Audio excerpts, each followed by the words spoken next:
来关心风灾中近的消息，即摆丹那市风台呢，伫台南溪北地区，这受灾是真严重。亲像盛华的牛鱼是拢总150担，全部拢害去。管理员讲，这损失上无是上百万，就连北水灾嘛无遮尔啊严重。另外，台南北河公牛的仓库这厝顶嘛，互风台甲吹走去，即嘛佮加上湿地问题，大家烦恼才会切啊会变一去。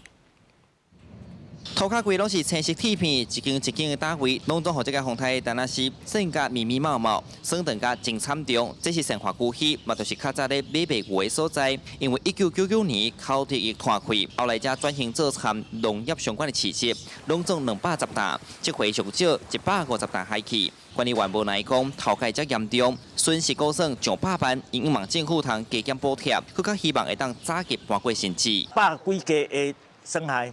差不多600-700万，啊，希望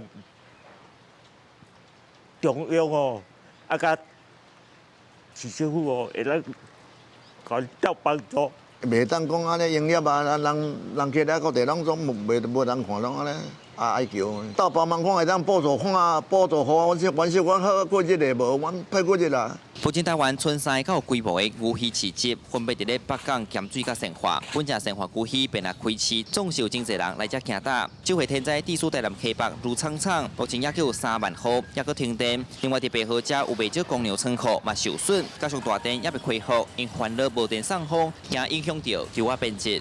那个冷藏桶储放公粮，那个结构受损，风太大了，16、17级风，吹了2个小时。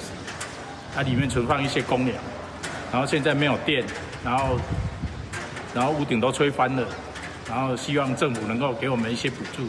天灾无情，头一粒风台产生真侪灾情，目前台南也有真侪所在电也未征收，因此西到包含新营、咸水、柳营等10个区拢停班停课，这住户是希望赶紧恢复家园。记者从台南采访报道。